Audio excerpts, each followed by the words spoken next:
को प्रणाम।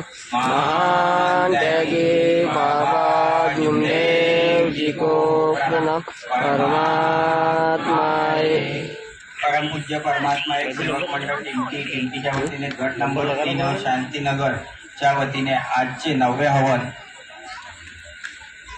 किसन भाऊ यांच्या इथे पार पडले। त्यानिमित्त पंधरवाडी चर्चा बैठक सुरू झालेली आहे। या बैठकीला आपल्या स्वयं सृष्टीचे विधाता भगवान बाबा हनुमानजी उपस्थित आहे। बाबांना माझा प्रणाम। तसेच आपल्या सर्वांचे सद्गुरू महान त्यागी बाबा जुमदेवजी उपस्थित आहे। बाबांना माझा प्रणाम। आपल्या सगळ्यांची आवड आपल्या सर्वांची लाडकी मातोश्री वाराणसी आई उपस्थित आहे। आईंना माझा नमस्कार। आपल्या गट नंबर 3 अ चे कार्यकर्ता काकाजी त्यांना माझा नमस्कार आणि सर्व आजच्या बैठकीचे अध्यक्ष त्यांना बी माझा नमस्कार आणि सर्व सेवक सेविका बाळगोपाळ सर्वांना माझा आदरपूर्वक नमस्कार। ही बैठक 4 तत्व 3 शब्द 5 नियम। काकाजींनी सांगितलं होतं अनुभव की मला जी जागृती दिसली त्यावर का आज मी फक्त हिम्मत करत आहे, बाकी तो सगळा परमेश्वर आहे, आपापल्या बुद्धीनुसार सगळं देते।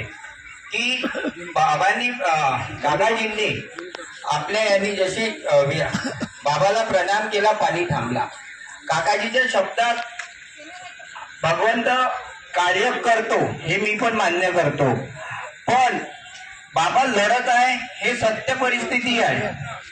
ही सत्य परिस्थिती की बाबा लढत आहे, पण बाबा कशामुळे लढत आहे? आपल्या सेवकाच्या कर्मामुळे। आपले कर्म तुम्ही आपापल्या मनाला झाका की मी 4 तत्व 3 शब्दानं 5 नियमात चालत आहो का? माझा परिवार चालत आहे का? फक्त एकाने चाललेली नाही होत आपल्या की मी खोरा आहो का, मी वागत आहो का? नाही वागत, कारण की इकून काही ऐकायला भेटते, तिकून काही आपल्याला काही नाही करायचं। मी चालताव का 4 तत्व 3 शब्द 5 नियमात चालताव का? म्हणून ज्या जागृती काकाजीला दिसत आहे की भगवंत लढत आहे, ही सत्य परिस्थिती आहे। सेवकांनो, मी तर सर्व सेवकांना एकच म्हणतो की जे झालं ते विसरा, उद्यापासून नवीन दिवस तयार करा। मी 4 तत्व 3 शब्द 5 नियमावर चाली।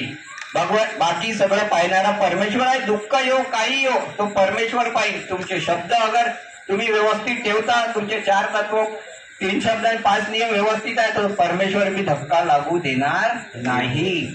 आणि बाबाला काकाजीला जी जागृती दिसली ती जागृती एकदम खरी आहे की बाबा लढत आहे, कारण की आपल्या सेवकांमुळे लढत आहे, एकामुळे नाही। कारण की सेवक चालतच नाही 4 तत्व 3 शब्द 5 नियमावर। सेवक आपली मनमानी करताय, मला वाटते जे मी ते करतो, त्याला वाटते ते तो करताय। काय चालू आहे मार्गाला? आपण ते काय बनवून ठेवलेलं आहे हा विचार स्वतः करा आणि स्वतः जागा।